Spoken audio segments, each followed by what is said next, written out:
So hi this is Prabhat Ranjan. आज की studio review कर रहे होंगे NIT Trichy, national institute of technology Trichy की। तो एनआईटी त्रिची हमारे तिरुचिपल्ली तमिलनाडु में स्थित एक गवर्नमेंट इंजीनियरिंग कॉलेज है जिसकी स्थापना 1964 में हुई थी और 2023 में इन्हें 9th एनआईआरएफ इंजीनियरिंग रैंकिंग मिली है।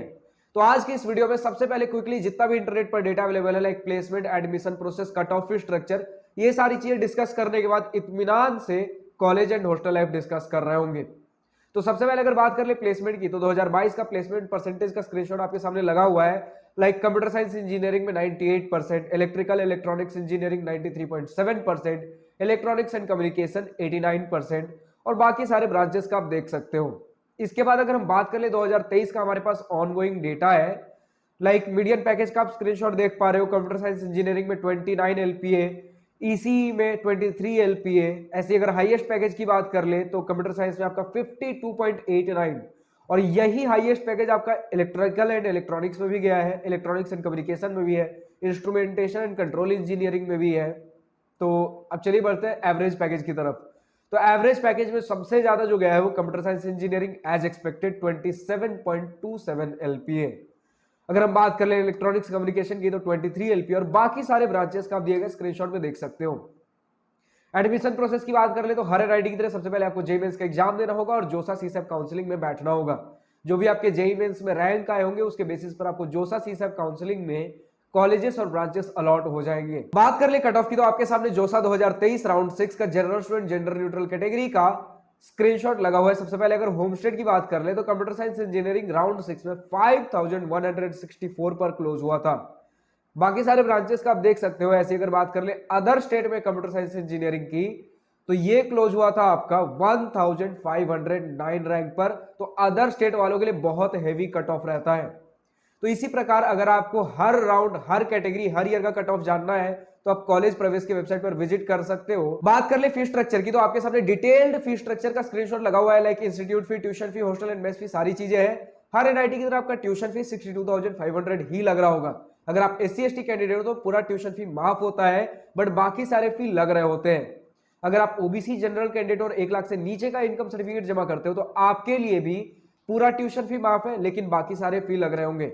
ओबीसी जनरल कैंडिडेट और 1 से 5 लाख के बीच का इनकम सर्टिफिकेट जमा करते हो तो आपका ट्यूशन फी 2/3 माफ है, लेकिन बाकी सारे फी लग रहे होंगे।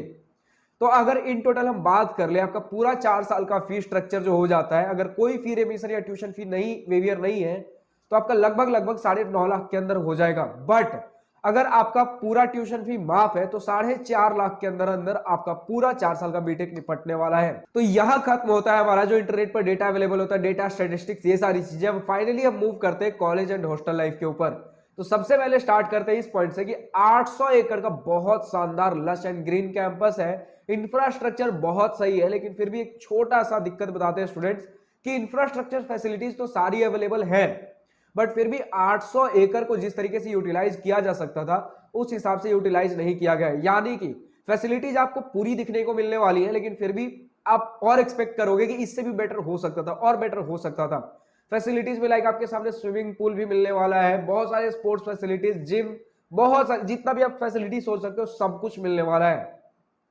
आखिर ऐसे ही नहीं, हमारा एनआईटी त्रिची एनआईआरएफ में 9th इंजीनियरिंग रैंकिंग होल्ड किया हुआ है।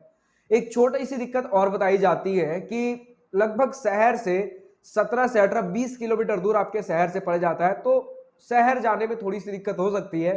बट आपके कैंपस के अंदर ही इतनी फैसिलिटीज अवेलेबल है कि कैंपस के बाहर शायद ही जाना पड़े, और अगर कभी कभार जाना पड़ रहा है तो आपके सामने कैब्स और रैपिडो, ये सारी चीजें तो रहती ही है। बात कर ले अगर हॉस्टल की तो 22 boys hostel and 6 girls hostels मिलते हैं, जिसमें आपका triple sharing, double sharing, single sharing, हर तरीके के रूम्स अवेलेबल है।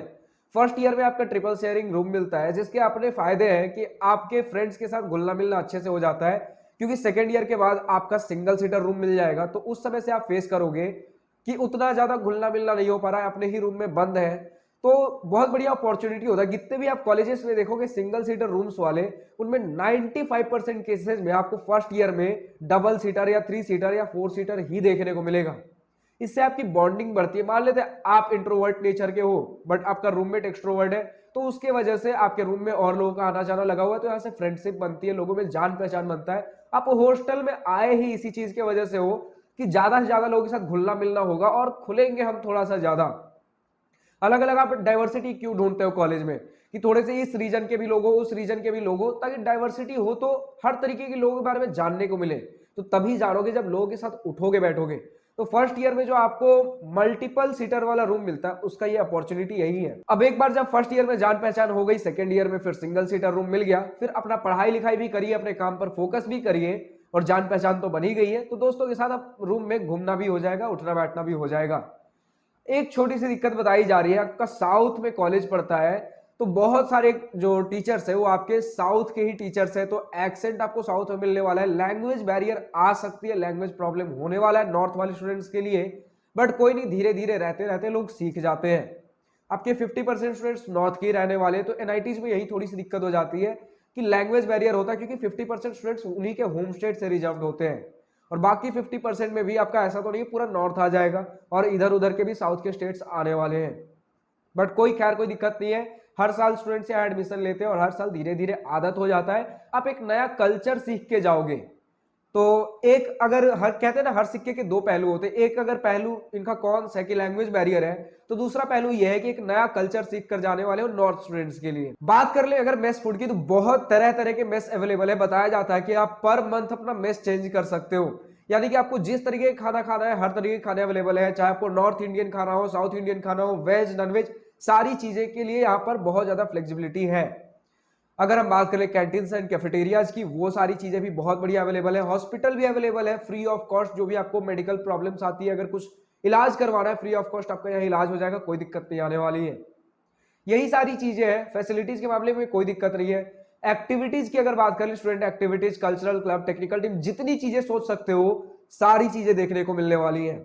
अगर एनुअल फेस्ट की बात कर लें तो प्रज्ञान नाम का इनका एनुअल टेक्नो मैनेजमेंट फेस्ट होता है, जिसमें अगर आप टेक्निकली ओरिएंटेड हो, टेक्निकल स्टफ्स बनाने में, क्रिएट करने में इंटरेस्ट आता है, आपको मैनेजमेंट में, एंटरप्रेन्योरशिप में अगर आपको इंटरेस्ट है, दोनों ही चीजों का कॉम्बो होता है टेक्नो मैनेजमेंट फेस्ट। तो प्रज्ञान आप सभी के लिए एनुअल टेक्नो मैनेजमेंट फेस्ट हो गया।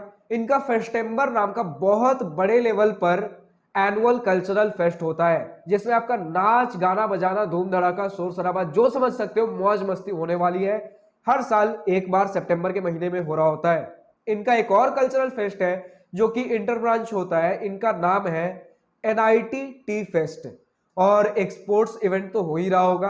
तो इन्हीं सारे चीजों के साथ इस कॉलेज में क्या क्या चीजें होती है, प्लेसमेंट स्टैटिस्टिक्स से लेकर इनका कल्चरल क्लब, सारी चीजें हमने आज के इस वीडियो में डिस्कस करने की कोशिश की है। अब कमेंट सेक्शन में लिखकर बताइए और किस कॉलेज का आपको रिव्यू वीडियो चाहिए, या फिर कॉलेज से रिलेटेड और कौन से डाउट्स है जिसके ऊपर आपको किससे इंजीनियरिंग के प्लेलिस्ट वाले वीडियो सीरीज में आपको वीडियो चाहिए। इसी के साथ एक छोटा सा इन्फॉर्मेशन और है कि हमारे यूट्यूब फैमिली मेंबर्स जिन्हें भी कॉलेज में इंटरेस्ट है, कॉलेज रिलेटेड टॉपिक्स में, आप सभी के लिए एक टेलीग्राम ग्रुप मैंने क्रिएट किया है, डिस्क्रिप्शन में उसका लिंक दिया गया है। यहाँ पर आपके जो भी डाउट्स, जो भी चैट्स, आपको जो भी कॉलेज रिलेटेड बातें करनी है, इसमें खुलकर कर सकते हो। मैं कुछ भी इंटरफेयर नहीं करने वाला हूं अनटिल एंड अनलेस हमारे ग्रुप का डेकोरम खराब होता है, आप किसी को हरास कर रहे हो, बुली कर रहे हो, स्पैम कर रहे हो, उस समय मैं इंटरफेयर करूंगा, वरना मेरा इसमें कोई भी हस्तक्षेप नहीं होने वाला। बट इसका मैं एक थोड़ा सा फायदा उठा रहा हूँ कि आप सभी जिस टॉपिक के ऊपर डिस्कस कर रहे हो वहां से मैं टॉपिक्स पिक करूंगा कि किस टॉपिक के ऊपर आपको वीडियो की जरूरत पड़ सकती है। बस इतना सा मेरा काम है, उस ग्रुप से मैं इतना फायदा उठा रहा हूँ। बाकी आपका ग्रुप है, नीचे डिस्क्रिप्शन में इस टेलीग्राम ग्रुप का लिंक दिया गया, आप जाकर ज्वाइन कर सकते हो। आज की इस वीडियो में इतना ही। अगर वीडियो पसंद आई हो तो लाइक शेयर अपना दिल खोल कर करिएगा, और अगर कुछ दिल की बातें, कुछ बड़ी बातें लिखकर बतानी हो या पूछनी हो तो कमेंट सेक्शन आप ही के लिए तो है। So thank you for watching this video, good bye, wish you all the best for future, enjoy journey.